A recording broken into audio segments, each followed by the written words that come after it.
BR9 TV devotional ఛానల్కు స్వాగతం. కాకినాడ జిల్లా కాకినాడ రామారావుపేటలో వేంచేసి ఉన్నటువంటి శ్రీ సంపత్ విజయ గణపతి స్వామివారి ఆలయ విశిష్టతను తెలుసుకుందాం రండి. నమస్కారం అండి, నేను BR9 టీవీ నుంచి మీ వద్దకు వచ్చాను. మీ ఆలయ ప్రతిష్ఠత ఏంటి, ఈవో గారు ఎవరు, ప్రస్తుతం ఆలయం ఏ విధంగా నడపబడుతుంది, దాతల సహకారాలు ఏమైనా ఉన్నాయా, ప్రభుత్వ సహకారం ఏముంది, ప్రజలకు మీరు ఏ విధంగా మీరు మంచి పూజా కార్యక్రమాలు ఇవ్వగలుగుతున్నారో దయచేసి మా BR9 టీవీకి చెప్పగలరు. సభాయ నమః. ఈ ఆలయం నా పేరు వచ్చి, ఈ ఆలయ అర్చకుల పేరు వచ్చి శ్రీనివాస్ జోగయ్య శాస్త్రి, అంటే మా నాన్నగారు. ఆయన తోడు కూడా నేను ఉంటూ ఉంటాను, వెంకటేశ్వరమ్మ. ఈ ఆలయం వచ్చి దగ్గర 30 సంవత్సరాలు బట్టి ఈ ఆలయం ఇక్కడ ప్రసిద్ధిగా అందరి మనలతోని అందరి కోరికలు తీర్చుకుంటూ ప్రసిద్ధిగా స్వామివారు వెలుగుతున్నారు. అలాగే ఇది మునుగుట్ల అచ్యుతరామయ్య గారి ట్రస్ట్కు సంబంధించింది ఈ ఆలయం. ప్రస్తుతానికి ఏంటంటే ఎండోమెంట్ ఆఫీసులోని వీళ్ళు నిర్వహిస్తున్నారు. మాకు ఏదైనా సరే ఆలయం ద్వారా రావాల్సింది కదా, ఎండోమెంట్ వారే చూసుకుంటున్నారు. అలాగే ఆలయకర్త ఆలయ ఈవో గారు, మా వీర వెంకటరమణ గారు ఈ కార్యనిర్వాహాధికారి. ఈ కార్యనిర్వహణ అన్నీ చూసుకుంటూ, ఇది ఒకటే కాదండి, మా వినాయక చవితి నవరాత్రులు కూడా 9 రోజులకి ఏదో ఒకటి అభిషేకం, ఒక్కొక్క రోజుకు అభిషేకం. అంటే ఒక రోజు గరిక పూజ, గణపతి హోమం, అలాగే పువ్వులతో అలంకరణ, అలాగే చామంతి పువ్వులతో పూజ, లక్ష్మీ గణపతి హోమం, ఇలా 9 రోజులకి 9 రకాల అలంకారాలతో పూజ నిర్వహిస్తున్నారు. ఇందులోని డిపార్ట్మెంట్లోని సూపరింటెండెంట్ గారిని నాగేశ్వరరావు గారు ఉన్నారు. ఆ ఆధ్వర్యంలోని అలాగే DC గారు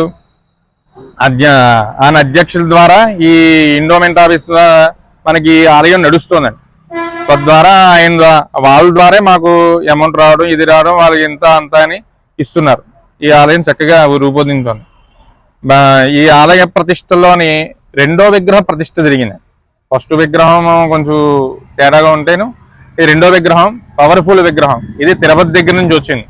ఈ తిరుపతి విగ్రహం కూడా, ఈ మహిమనీయ విగ్రహం ఎండోమెంట్ ఆఫీసులో ఉన్న సూపరింటెండెంట్ గారు, కార్యనిర్వాహాధికారి, అలాగే మల్లిబాబు గారిని DC గారు, వీళ్ళందరూ కూడా సమకూర్చుకుని విగ్రహ ప్రతిష్ఠ చేయించారు. విజయరాజు గారు వీళ్ళందరూ కూడా ఈ విగ్రహ ప్రతిష్ఠ చేయించారు దగ్గర ఉండి. ఈ ప్రతిష్ఠ చేయించిన దగ్గర నుంచి దగ్గరగా 25 సంవత్సరాలు పెట్టి కోరిన కోరికలు తీర్చే గణపతి. ఈయన పేరు సంపత్ విజయ గణపతి స్వామి వారు. ఈ సంపత్ విజయ గణపతి స్వామి వారు ప్రత్యేకంగా దండం పెట్టుకుంటే, బాధ ఏదైనా చెప్పుకుంటే నెరవేర్చే గణపతి. దీనికి 11 రోజులు అనేది దీక్ష అని ఉంటుంది. అలాగే మండలం రోజులు దీక్ష ఉంటుంది. అభిషేకం చేయించుకునేవారు, ఏదైనా సమస్య, కోర్టు వ్యవహారం ఏదైనా సరే సమస్య తీర్చే గణపతి. ఈ 5 బుధవారాలు కూడా స్వామివారి విశిష్టమని. ఈ 5 బుధవారాలు ఏమిటి అని అంటే, బుధవారానికి ప్రత్యేకంగా స్వామివారికి ఇష్టమైన తిథి, ఇష్టమైన వారం, అందులో కూడా ఇష్టమైన తిథి చవితి. ఈ చవితి నాడు, బుధవారం నాడు వచ్చేది మహా అద్భుతం స్వామివారికి. ఆ రోజు పంచామృతాలతో అభిషేకం జరుగుతుంది. అలాగే స్వామివారి గరిక పూజ, అలంకరణ, స్వామివారి ప్రసాదాలు అవి జరుగుతూ ఉంటాయి. కోరిన కోరికలు తీర్చే గణపతి ఈ గణపతిలోని కూడా ఇప్పుడు ఈ వేసవిధంలోని మా ఎండోమెంట్ ఆఫీస్ సూపరింటెండెంట్ గారు, అలాగే మా DC గారు, కార్యనిర్వాహక కూడా ఒక అన్నదానం చేద్దామని వాళ్ళు నిర్ణయించుకున్నారు. అన్నదానం ఒకటి, మజ్జిగ వితరణ ఒకటి, అది జరుగుతోంది. ఇది బుధవారం అన్నదానం జరుగుతుంది. అది కాకుండా భక్తుల కోరిక మీద కూడా 10 రోజులు పెడితే బాగుంటుందని ప్రతిరోజు కూడా మార్చడం జరిగింది. స్వామివారి విశిష్టంగా, స్వామివారి విశేషం అంతా ఇంత కాదు, ఆయన మనం తలుచుకునే పని తక్షణం తీర్చే గణపతి. ఆ గణపతిని ఏదైనా నిర్వహణ, ఏదైనా ఆటంకం కలగాలన్నా, ఏదైనా ఏ పని నిర్వహించినా, కోర్టు వ్యవహారం అయితేనో, వివాహం అయితేనో, ఏదైనా సరే సమస్య ఏదైనా ఆయన దగ్గర చెప్పుకుంటే చక్కగా నిర్వహించే గణపతి. మరి ఈ దీనికి సంబంధించి మీకు దాతలు ఎవరైనా సహకరిస్తున్నారండి? దీనికి అన్నదానం అనేది కొంత భక్తులు ఇస్తున్నారండి. అన్నదానం సంబంధించింది డిపార్ట్మెంట్ వారు ఇస్తున్నారండి. ధర్మశాఖ వాళ్ళు భక్తులు ఇవ్వకపోతే మన డిపార్ట్మెంట్ వాళ్ళు, మన దేవస్థానం వాళ్ళు కూడా సహకరించి అన్నదానం కూడా ఆపకుండా కంటిన్యూగా చేస్తున్నాం. గత 2 నెలలు బట్టి మొదలు పెట్టాం.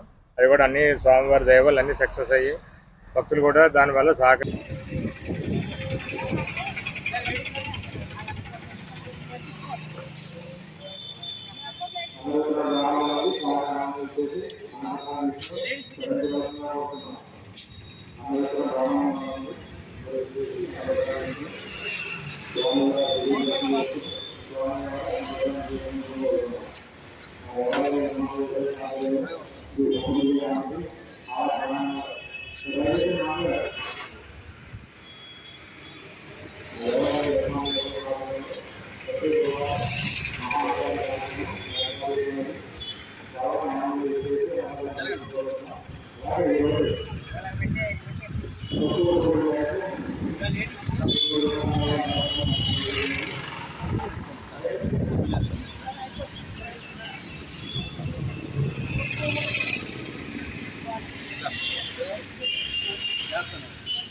సాయంత్రం రండి, సాయంత్రం రండి అమ్మా.